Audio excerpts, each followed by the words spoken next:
அனைவருக்கும் வணக்கம். ஞாபக சக்தி அதிகரிக்க ஒரு சின்ன டிப்ஸ் சொல்கிறேன். வெந்தயம் ஒரு ஸ்பூன் எடுத்துங்க, வேர்க்கடலை ஒரு 2 ஸ்பூன் எடுத்துங்க. நைட்டில் ஊற வைங்க. ஊற வச்சுட்டு காலையில் எழுந்துச்சி தேன் கலந்து வாரத்தில் ஒரு 2 நாள் 3 நாள் குடிச்சிட்டே வாங்க. ஞாபக சக்தி அதிகமாகும்.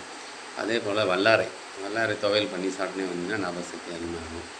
அதுபோல் தலையில் வந்து பொடுகு தொல்லை இருக்கும். பொடுகு தொல்லை இதெல்லாம் விடும். அவங்க வந்து என்ன பண்ணணும், வெயில் டைமில் யூஸ் பண்ணுவாங்க. கல்யாண பூசணிக்காய் சாறு ஒரு 2 ஸ்பூனு, நம்ம வெள்ளரி பிஞ்சு சாறு 2 ஸ்பூன் எடுத்து ரெண்டையும் கலந்து தலையில் தடவி ஒரு அரை மணி நேரத்துக்கு அப்புறம் குளிச்சுன்னு வந்தீங்கன்னா பொடுகு தொல்லை எல்லாமே தீர்ந்துடும். அதே போல் ஆண்டுக்கு 2 முறை, அதான் வருஷத்துக்கு 2 முறை உள்ளங்கையில் வந்து மருதாணி வைக்கணும். தழை அரைச்சி வைக்கணும். வந்து ரெடிமேடாக வர கோன்லாம் வைக்கக்கூடாது. தழையை அரைச்சி வச்சிங்கன்னா மூளை குளிர்ச்சி அடையும், மன அழுத்தம் வராது. மன அழுத்தம் வராதுன்னா மல்லிகைப்பூ பெண்கள் தலையில் வச்சாங்கன்னா மன அழுத்தம் குறையும். அதே போல்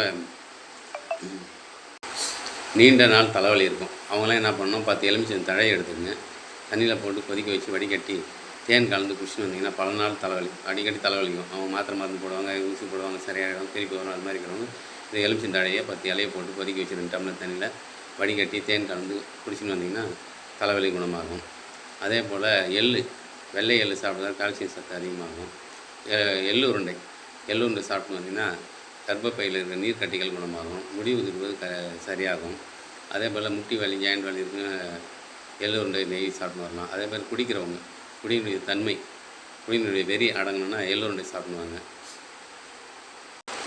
அதே போல் கிராம்பு, லவங்கப்பூ டெய்லி மென்று சாப்பிட்டு வந்தீங்கன்னா ஆக்சிஜன் லெவல் அதிகமாகும். அதே கிராம்பு ஒரு 4 எடுத்து, இதுக்கு மேலே வந்து பனிக்காலம், மழைக்காலம், அதனால் கொசு தொல்லை அதிகமாக இருக்கும். நைட்டில் வேப்ப எண்ணெயில் விளக்கு வைக்கலாம். அப்படி இல்லைன்னா எந்த எண்ணெயில் விளக்கு வச்சாலும் 4 லவங்கப்பூ, அதான் கிராம்பு 4 போட்டு அது விளக்கேறி விட்டிங்கன்னா ரூம் ஃபுல்லாக அந்த புகை பரவ வச்சுன்னா எப்பேற்பட்ட கொசுவும் சேர்த்துக்கிடும். கொசு தொல்லை இருக்காது. மனம் நன்றாக வீசும். அதே போல் பசலைக்கீரை உணவுகள் அடிக்கடி சேர்த்துன்னு வந்தீங்கன்னா கணையும் புற்றுநோய் வராமல் இருக்கும், மூல நோய் வராமல் இருக்கும், ஹெச்பி அதிகரிக்கும், ஹீமோகுளோபின் அதிகமாகும்.